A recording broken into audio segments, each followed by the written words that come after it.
Salut trader, dans cette vidéo on va voir ensemble quels sont les meilleurs horaires pour faire du trading forex. Tu te poses peut-être cette question, à savoir quels sont les meilleurs horaires pour trader. Donc je vais tâcher de te répondre de par mon expérience personnelle. Avant de passer à la suite, n'oublie pas de t'abonner sur la chaîne YouTube, mais moi aussi un gros pouce bleu pour m'encourager. Donc si tu te poses cette question et que tu te demandes quel est le moment le plus opportun pour trader, eh bien sache que c'est une très bonne chose puisqu'il existe en effet des heures plus favorables que d'autres pour trader les marchés financiers. Alors si tu es habitué des graphiques et des marchés boursiers, tu as peut-être remarqué que des marchés comme Euro-USD, GBP-USD vont être très peu actifs la nuit, qu'ils fluctuent très peu. C'est tout simplement car on est en dehors des horaires de marché, qu'il n'y a pas vraiment de traders et traders pro sur les marchés à ces horaires-ci. Les traders ne sont pas au travail entre par exemple 18h et 8h du matin, donc ce qui explique pourquoi il y a très peu de volume sur le marché et que les cours ont tendance à évoluer à plat. En revanche, on va avoir une reprise de l'activité dès l'ouverture des bourses, dès 8h du matin. Donc là, au moment auquel je réalise cette vidéo, j'ai pris les dernières journées de trading. Donc chaque ligne verticale rouge représente l'ouverture des bourses à 8h et on constate qu'avant 8h, on a une sorte de pause sur le marché, un véritable range qu'on peut symboliser par un rectangle. Ici, le marché évoluait dans ce rectangle durant la nuit et dès l'ouverture des bourses, on a eu du mouvement ainsi qu'une explosion à la hausse après quelques heures. Lors de la journée précédente, c'était à peu près la même chose. Lors des dernières heures de la nuit, on a eu très peu de mouvement, le marché évoluait à plat. Puis finalement, dès que les bourses ont ouvert, on a eu beaucoup plus de mouvement à la hausse comme à la baisse ici sur cette autre journée. Et voilà, là c'était fantastique. On a eu un marché qui a évolué très à plat durant les heures nocturnes et dès l'ouverture de la bourse, une explosion du range à la hausse. Le cours a fusé dans la partie supérieure du graphique et c'est ce qui m'a permis d'empocher 900 $. Je te mets le trade à l'écran. Donc sur ce trade, j'ai risqué 300 $. J'ai empoché un peu plus de 3 fois le risque pris. Donc on remarque l'importance de prendre en compte les horaires des sessions de marché, les horaires d'ouverture des bourses. On a ce même genre de scénario par exemple à l'ouverture de la session américaine. Donc voilà, rien que de comprendre comment fonctionne le marché, qu'il y a des pauses la nuit en raison de l'absence de traders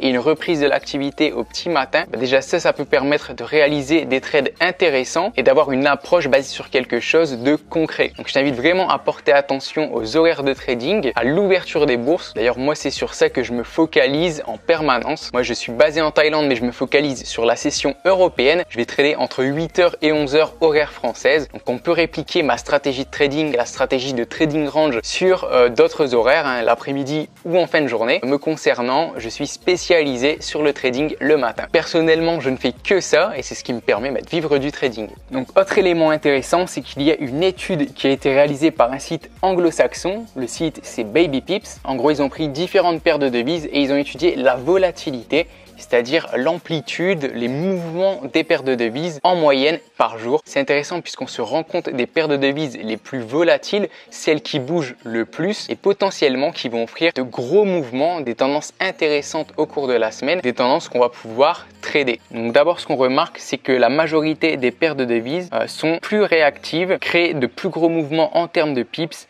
lors des journées du mardi au jeudi. Donc moi je trade l'euro-USD en moyenne. Selon l'étude, l'euro-USD va fluctuer de 142 pips. Donc on a certaines paires qui sont moins volatiles que d'autres. Par exemple l'USD GPY qui oppose le dollar au yen japonais. On constate que les mouvements vont être de l'ordre de 80 à 100 pips lors des journées les plus actives. Et en parallèle, on a d'autres paires de devises très réactives. Par exemple le GBP yen. Donc ici on a des mouvements de plus de 200 pips qui peuvent avoir lieu. Donc ça peut être intéressant éventuellement de trader sur ces paires de devises. Donc si tu veux jeter un œil à ces différentes paires de devises, par exemple ici GBP Yen, tu vas sur une plateforme de trading quelconque et tu auras un accès au graphique. Donc moi c'est pas des paires que je vais trader personnellement, je me focalise sur ces deux paires Euro-USD, GBP-USD qui selon moi sont vraiment top pour le trading de range. Après si tu as une certaine expérience ou même que tu débutes en trading et que tu cherches des paires de devises à sélectionner sur lesquelles tu vas pouvoir trader, eh bien je te mets le lien de cet article dans la description. Tu as un tableau récapitulatif, donc tu peux aller jeter un œil à ces différentes paires de devises. J'espère t'avoir éclairci au sujet des meilleurs horaires de trading. N'hésite pas à lâcher un gros pouce bleu, à cliquer sur le bouton s'abonner. Ça te permettra de recevoir une notification quand je posterai ma prochaine vidéo. Je te souhaite une excellente journée, beaucoup de succès sur les marchés financiers et beaucoup de profit.